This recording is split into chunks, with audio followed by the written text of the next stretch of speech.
Welcome back to my YouTube channel. So ಇವತ್ತಿನ vlog ಬಂದು return gift ತರೋಕ್ಕೆ ಅಂತ ಹೇಳಿ, ಅಂದರೆ ಅರ್ಶಿನ ಕುಂಕುಮಕ್ಕೆ ಬ್ಲೌಸ್ ಪೀಸ್ ಕೊಡ್ತಾರಲ್ಲ, ನಾನು ಬ್ಲೌಸ್ ಪೀಸ್ ಕೊಡೋಲ್ಲ. ಯಾಕಂದರೆ ಯಾರೂ ಅಷ್ಟಾಗ ಬ್ಲೌಸ್ ಪೀಸ್ನ ಯೂಸೇ ಮಾಡಲ್ಲ.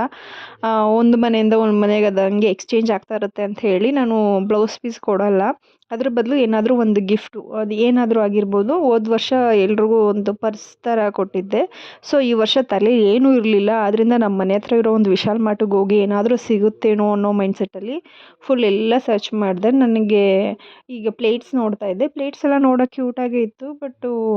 ಬಟ್ ನನ್ನ ಮೈಂಡ್ಸೆಟ್ಟಲ್ಲಿ ಬಂದು ನಾನೇನಾದರೂ ಗಿಫ್ಟ್ ಕೊಟ್ಟಾಗ ಅದನ್ನು ಅವ್ರು ಯೂಸ್ ಮಾಡಬೇಕು, ಎಲ್ಲೋ ತೆಗೆದು ಇಡಬಾರ್ದು ಅನ್ನೋ ಒಂದು ಮೈಂಡ್ಸೆಟ್ಟಲ್ಲಿ ನಾನಿದ್ದೆ. ಕೊಟ್ಟಮೇಲೆ ಅವ್ರಿಗೂ ಖುಷಿ ಆಗಬೇಕು, ಕೊಟ್ಟಿರೋ ನನಗೂ ಖುಷಿ ಆಗಬೇಕು. ಅದನ್ನು ತೊಗೊಂಡೋಗಿ ಎಲ್ಲೋ ಇಡಬಾರ್ದು, ಅದನ್ನು ಯೂಸ್ ಮಾಡಬೇಕು. ಪ್ರತಿ ಸರಿ ಯೂಸ್ ಮಾಡುವಾಗ ಯಾರಿದು ಕೊಟ್ಟಿದ್ದು ಅಂತ ಕೇಳಿದಾಗ ಇಂಥವ್ರ ಮನೆಗೆ ಹೋದಾಗ ಅರ್ಶಿನ ಕುಂಕುಮಕ್ಕೆ ಕೊಟ್ಟರು ಅಂತ ಹೇಳಬೇಕು ಅನ್ನೋದು ಒಂದು ಖುಷಿ, ಒಂದು ಆಸೆ ಒಂದಿತ್ತು. ನಾನಿಲ್ಲಿ ಗ್ಲಾಸಸ್ ಐಟಮ್ಸಲ್ಲೂ ನೋಡಿದೆ, ಪಿಂಗಾಣಿ ಐಟಮ್ಸಲ್ಲೂ ಸಮೇತ ನೋಡಿದೆ. ನನಗೆ ಯಾವುದೂ ಇಷ್ಟನೇ ಆಗಲಿಲ್ಲ. ಇಷ್ಟು ಚಿಕ್ಕದಾಗಿ ಇತ್ತು. ನಾನು ಹೋದಾಗ ತುಂಬ ಟೈಮ್ ಸಮೇತ ನಾನು ಇರಲಿಲ್ಲ. ಹೋದ ವರ್ಷ ಅಂದರೆ ಆನ್ಲೈನ್ ಶಾಪಿಂಗ್ ಬೇಗನೆ ಮಾಡಿಬಿಟ್ಟಿದ್ದೆ ಎಲ್ಲನೂ. ಈ ಸರಿ ನಾನು ಬಿಡು ಇಲ್ಲೇ ಎಲ್ಲಾದರೂ ತೊಗೊಂಡ್ರಾಯ್ತು ಹೋಲ್ಸೇಲ್ ಶಾಪಲ್ಲಿ ಅಂತ ಹೇಳಿ ನಾನು ತೊಗೊಳ್ಳೇ ಇಲ್ಲ. ನಾನು ಬಾಕ್ಸು ಒಂದು ಐಡಿಯಾದಲ್ಲಿ ಬಾಕ್ಸಸ್ ನೋಡೋಣ, ಬಾಕ್ಸಸ್ ಆದರೂ ಕೊಡೋಣ, ಅದು ಯೂಸ್ ಮಾಡ್ಕೊತಾರಲ್ಲ ಅಂತ ಬಾಕ್ಸಸ್ ನೋಡಿದೆ. ಬಟ್ ನಂಗೊಂದು 30 ಪೀಸ್ ಅಷ್ಟೇ ಬೇಕಾಗಿದ್ದು. ಬಟ್ ನನ್ನ ಬಜೆಟಲ್ಲಿಯೂ ಕೂಡ ನಾನು ನೋಡಬೇಕಿತ್ತು. ಯಾಕಂದರೆ ನನ್ನ ಬಜೆಟ್ ಮೀರಿ ನಾನು ಶಾಪ್ ಮಾಡಬಾರ್ದು ಅಂತಲೂ ಕೂಡ ಅಂದ್ಕೊಂಡಿದ್ದೆ.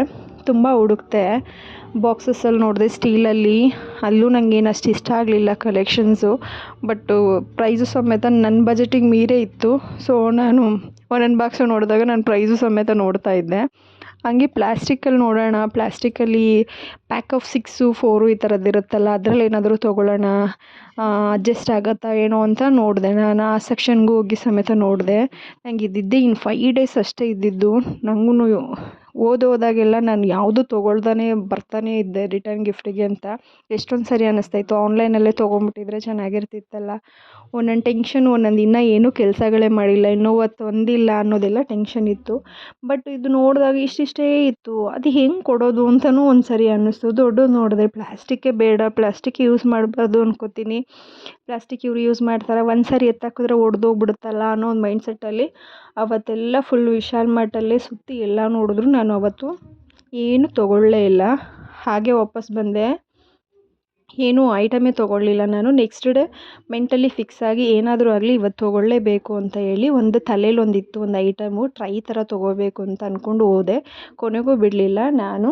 ಫೈನಲಿ ಒಂದು ಟ್ರೈ ಥರದ್ದು. ಬಟ್ ಇದನ್ನು ನಾನು ಪ್ರತಿ ವರ್ಷ ನಮ್ಮ ಲಕ್ಷ್ಮೀ ದೇವಿ ಕೂರಿಸುವಾಗ ಈ ಪ್ಲೇಟ್ಸಲ್ಲಿ ಫ್ರೂಟ್ಸು, ಎಲ್ಲ ಹಣ್ಣು, ನಾವು ಮಾಡಿರೋ ತಿಂಡಿ ಆ ಥರದ್ದೆಲ್ಲ ಸರ್ಕಲಲ್ಲಿರೋ ಥರದ್ದು ನಾನು ಯೂಸ್ ಮಾಡ್ತಿದ್ದೆ. ಅದಕ್ಕೆ ಇದು ಆಲ್ಮೋಸ್ಟ್ ಎಲ್ರಿಗೂ ಯೂಸ್ ಆಗುತ್ತಲ್ಲ ಅಂತ ಹೇಳಿ ನಾನು ಒಂದು ಶಾಪಲ್ಲಿ ಬೈ ಮಾಡಿದ್ದು. ನನಗೊಂದು 30 ಪೀಸಸ್ ಬೇಕಾಗಿತ್ತು. ಬಟ್ ಅವ್ರ ಹತ್ರ ಎಲ್ಲ ಸ್ಟಾಕ್ಸ್ ಖಾಲಿಯಾಗಿ ಬರೀ 22 ಪೀಸಸ್ ಇತ್ತು. ಒಂದು ಪೀಸ್ ಬಂದು 50 ರುಪೀಸ್ ಬಿತ್ತು. ಓಕೆ ಅಂದ್ಬಿಟ್ಟು, ಈಗಂದರೆ ಹಬ್ಬ ಸೀಸನಲ್ಲೆಲ್ಲ ಖಾಲಿಯಾಗಿ ಹೋಗಿತ್ತು. ಬಟ್ ನಾನೇನು ಮತ್ತೆ ಪ್ಯಾಕ್ ಮಾಡೋಂಥ ನೆಸೆಸಿಟಿ ಏನಿರಲ್ಲ, ಅದ್ರ ಮೇಲೆ ಎಲೆ ಅಡಿಕೆ ಬಾಳೆಹಣ್ಣೆಲ್ಲ ಹಿಟ್ಟಿಗೆ ಕೊಟ್ಬಿಡ್ಬೋದಲ್ಲ ಅಂತ ಹೇಳಿ ನಾನು 22 ಪೀಸಸ್ ಇತ್ತು, ಅದನ್ನೇ ತೊಗೊಂಡು ಬಂದೆ. ಇವತ್ತಿನ ರಿಟರ್ನ್ ಗಿಫ್ಟ್ ಇಷ್ಟೇ, ವಿಡಿಯೋನೂ ಇಷ್ಟೇ. Thank you for